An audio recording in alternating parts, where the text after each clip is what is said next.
Congrego e pastoreio uma igreja pequena. Antes de abrir o meu ministério, eu congregava na Igreja Batista. Eu fazia academia ao ponto de ficar musculoso. O pastor dizia que temos que cuidar do nosso corpo. Mulheres faziam cirurgia plástica, redução do estômago, lipoaspiração e implante de seios de silicone. Outras colocavam silicone nas nádegas. Eu orava muito nas madrugadas e algo estava me deixando incomodado com tudo aquilo. Eu pensava se era certo ter tanta vaidade. Comecei a pedir uma resposta para Deus e fiz uma campanha de 40 dias de oração em busca de uma resposta. Quando cheguei ao último dia da campanha, eu fiquei preocupado por não ter nenhuma resposta. À noite eu fiz uma oração e fui dormir. Senti uma firme dor no peito que não conseguia respirar. E de repente eu estranhei por estar em pé e o meu corpo deitado na cama. Uma luz apareceu em cima de mim e a minha alma foi levada. Quando percebi, estava em um lugar escuro. Aquela luz não se apartava de mim e iluminava o lugar. Uma voz disse: "Se prepare para receber as revelações, apenas siga essa luz." O primeiro lugar que essa luz me levou, eu vi uma placa escrita idolatria. E o que me assustou foi que nenhuma alma dali era adoradora de imagens católicas. São cristãos adoradores de placas de igreja, e perto deles eu vi cristãos adoradores dos seus pastores. Aquele lugar de idólatras estava dividido em comportamentos específicos. E na outra repartição eu vi os idólatras de jogadores de futebol. Fui para o outro compartimento e vi uma bola de futebol gigante e os adoradores de clubes de futebol. Vi adoradores de cantores, bandas, atores e astros. Vi adoradores do dinheiro, de objetos sagrados até chegar aos adoradores de imagens. Eu vi um pastor que está lá por adorar a sua esposa. Vi uma mulher cristã que adorava o seu marido ao ponto de deixar o caminho de Jesus e viver para ele. O que você imaginar de idolatria ali tem. Saí desse lugar e vi dois pais cristãos, um homem e uma mulher que fazia diferença entre os filhos e semearam ciúmes.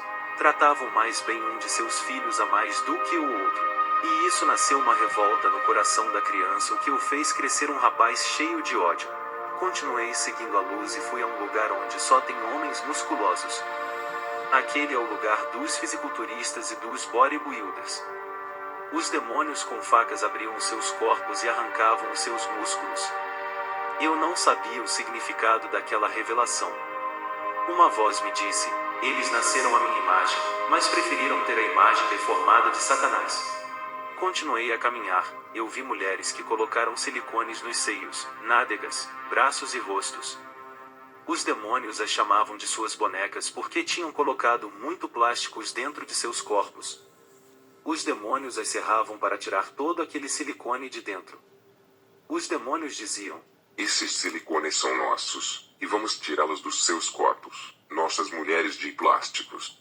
Mulheres que fizeram lipoaspiração, redução de estômago, cirurgia plástica nos rostos. Quando chegam ao inferno, os demônios abrem elas e fazem cirurgias deformando todos os seus corpos.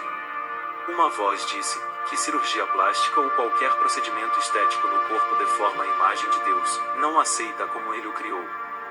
Continuei caminhando no inferno. Eu vi lutadores de UFC no inferno com fisiculturistas e esportistas. Eu vi shampoo e cremes de pele no inferno.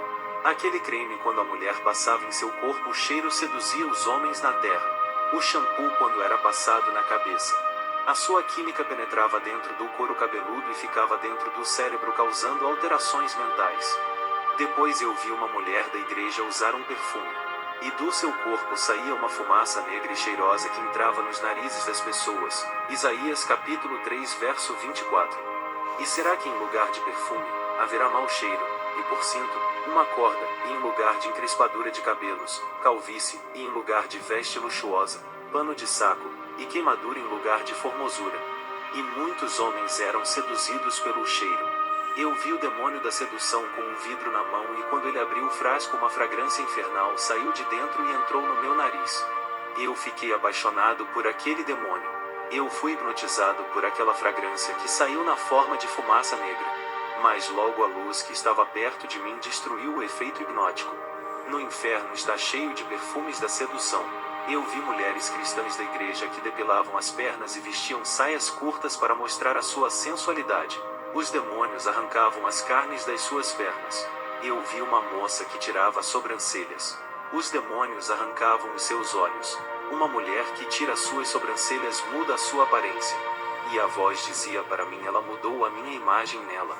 Eu vi homens cristãos que tiravam as sobrancelhas e depilam os peitos e as pernas. Um demônio afeminado apareceu e disse: Fizeste a minha vontade lá na terra. E atormentou esse homem. Eu fui ao lugar onde vi pastores que eram homens de Deus, mas se desviaram. Eles começaram pregando a verdade e terminaram as suas vidas pregando a mentira. Mudaram a doutrina para não perderem os membros. Eles fizeram vistas grossas para o pecado e estão no inferno. A luz me levou a uma parte do inferno. E eu vi urnas eletrônicas de eleição. As urnas estavam cheias de votos de um candidato. Todas as urnas tinham as suas fotos. Uma voz disse: todas as urnas são fraudadas, somente aqueles que fazem pactos são os que ganham a eleição. Satanás já elegeu quem vai governar essa nação. Eu olhei para as urnas e vi a foto de George W. Bush. 2 anos depois do meu arrebatamento ele foi eleito. Uma voz me disse: diga para a igreja não fazer protesto contra os governadores, por mais injustos que sejam. A rebelião vem de Satanás e é pecado de feitiçaria.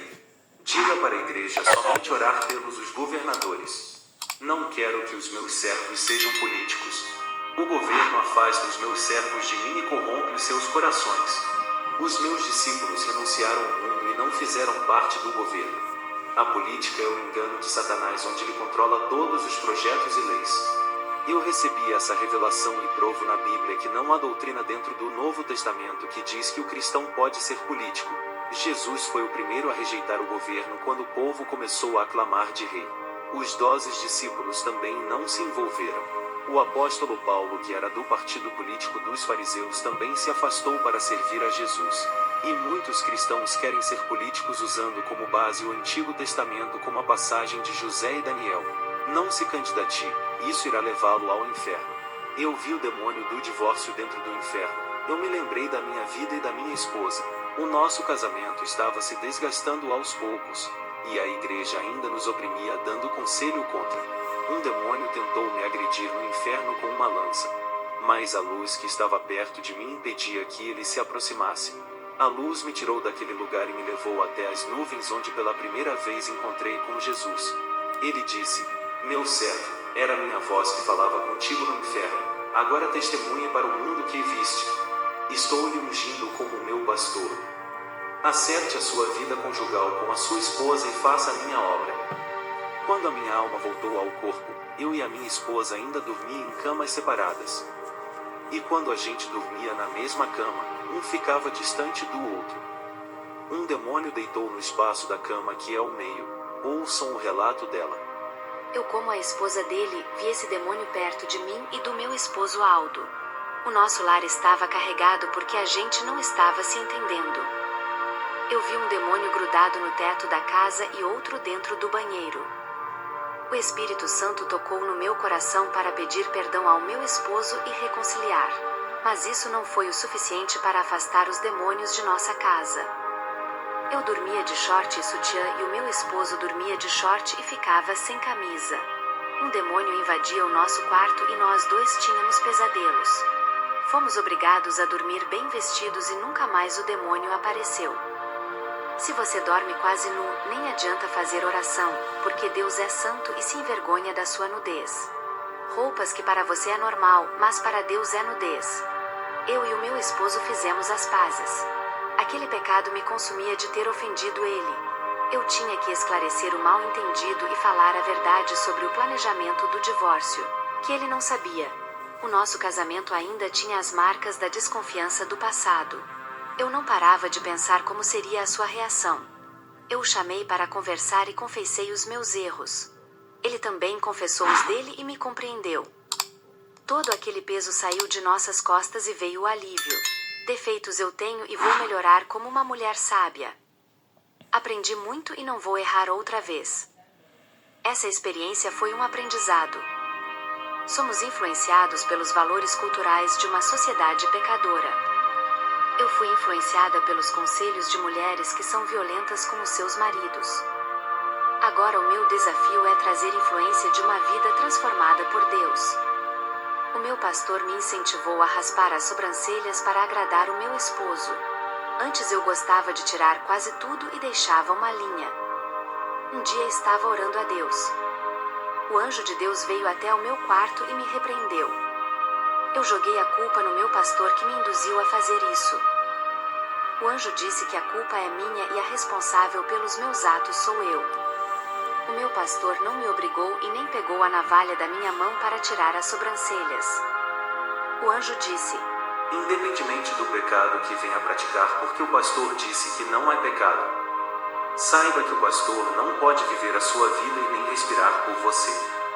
Ele não vai ser o seu advogado quando estiver diante do trono branco no juízo final. Ele não pode carregar as suas tristezas e nem sentir as suas dores quando estiver em provações. Jesus é o dono da sua vida. É melhor obedecer a Deus do que aos homens. Antes dessa revelação eu tinha colocado um vestido apertado no corpo e muito curto. O vestido era vermelho e sexy. Eu estava me arrumando para ir ao culto da igreja.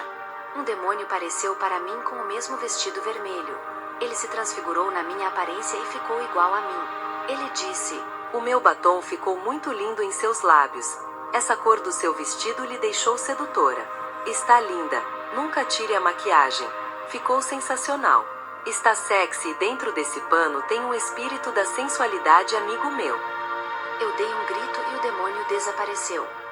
O meu esposo correu até a mim para saber o que houve. Eu falei para ele o acontecido. Ele disse que já tinha falado para eu renunciar à vaidade, porém eu não tinha força. Fomos para a igreja, eu não tirei o vestido.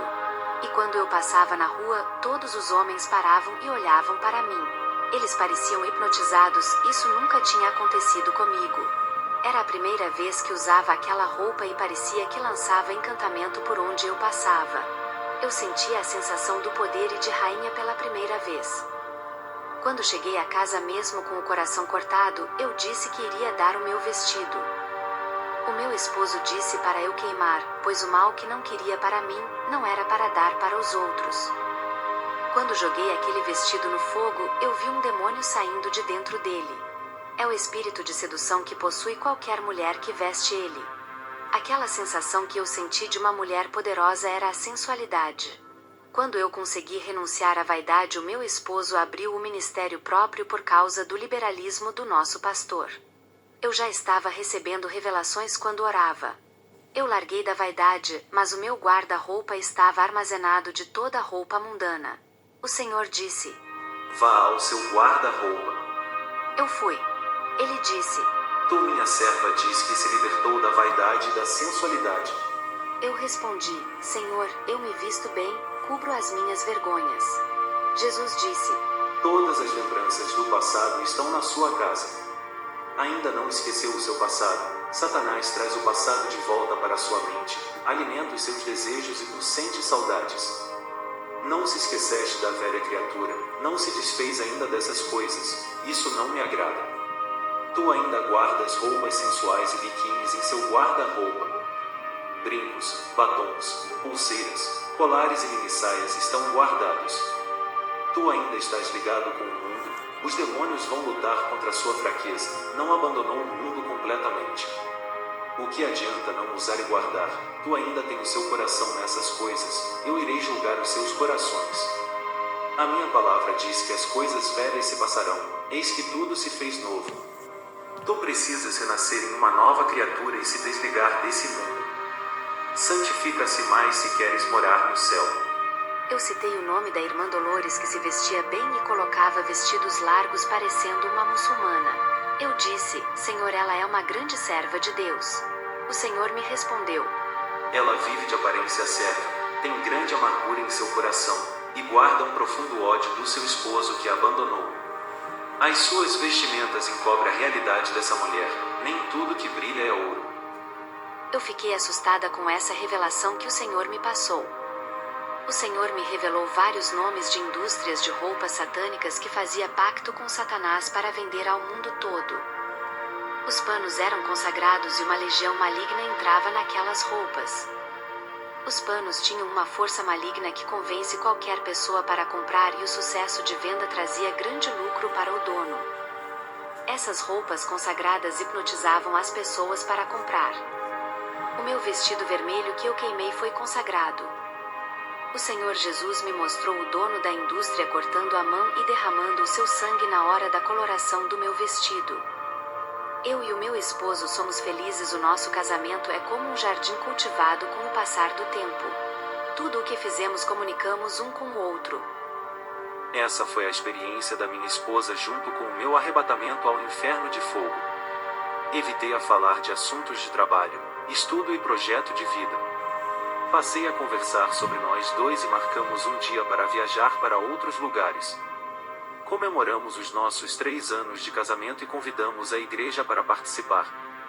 Datas de aniversário nunca mais esquecemos, e marcamos para almoçar no restaurante. Passei a elogiar a minha esposa, algo que já não fazia há 2 anos. Aprendemos a gostar de nós, e desfrutar desse mundo maravilhoso que Deus criou. Procuramos a conhecer outros lugares de paisagens lindas. Estamos felizes pela mudança que Deus realizou em nossas vidas. A felicidade não depende do dinheiro, ela está em Cristo. Quem é o responsável por uma vida feliz é você mesmo. O nosso foco é a obra de Deus e, em segundo lugar, a nossa vida conjugal. Trabalhos e projetos de vida são coisas passageiras. Tudo isso vai ficar na terra, mas a vida passa em um piscar de olhos, por isso viva na direção de Deus. Aprenda a apreciar aquilo que você tem, que é a sua família, o seu filho, a sua esposa ou esposo. Tudo isso é um presente de Deus. Ficam todos na paz de Jesus. Amém.